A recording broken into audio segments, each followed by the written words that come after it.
Mesdames et messieurs, bonjour et bienvenue à la médico-sociale d'Afrique et du monde, antenne de Guinée. Vrais combattants de moustiques. Pour parler de l'AMS-AM, on se pose les questions suivantes. Que signifie AMS-AM? Pourquoi AMS-AM? Quel est son objectif? AMS-AM est une association médico-sociale d'Afrique et du monde. AMS-AM est une organisation humanitaire, apolitique, non lucrative et non gouvernementale. L'AMS-AM, c'est pour répondre aux détresses des populations vulnérables en face des maladies qui les déciment.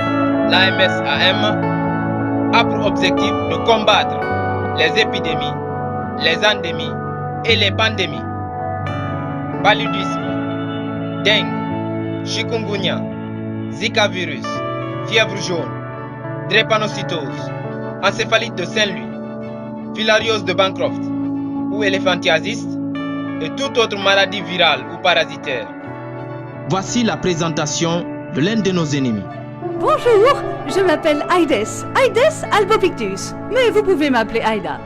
Certains me connaissent sous le nom de moustique tigre ou tigresse dans mon cas.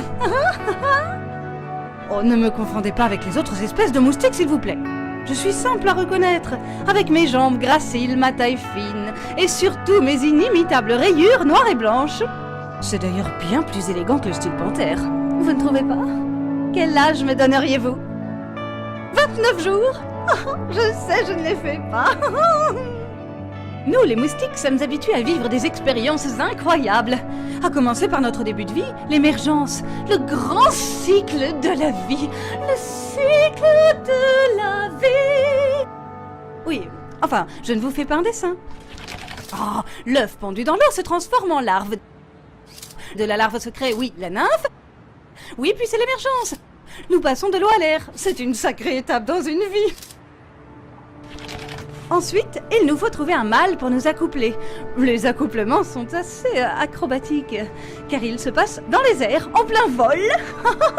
Maintenant, je dois me nourrir de sang pour fabriquer mes premiers œufs. Au menu, sang d'humain ou sang d'animal, sauvage ou domestique. Personnellement, j'ai toujours préféré les hommes. Avant de les piquer, je fluidifie leur sang avec un peu de salive.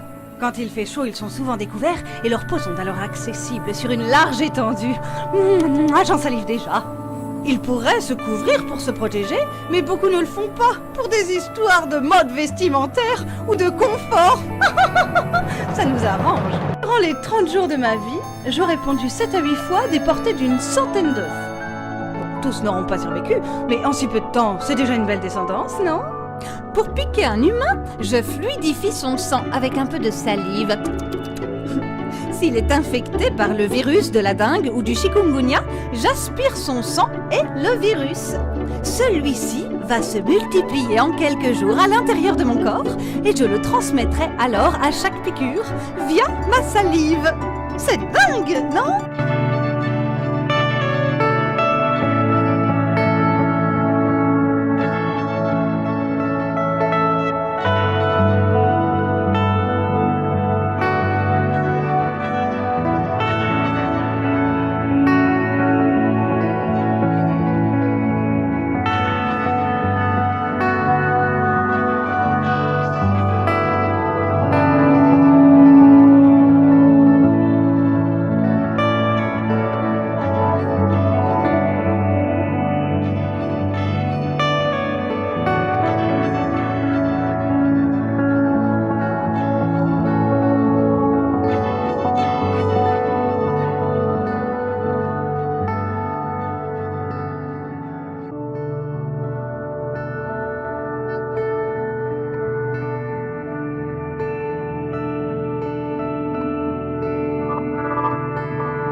la solution la meilleure, les lampes à ultraviolet, contrôlées et sécurisées. Mesdames et messieurs, la médico-sociale d'Afrique et du monde, Antenne de Guinée, vous remercie.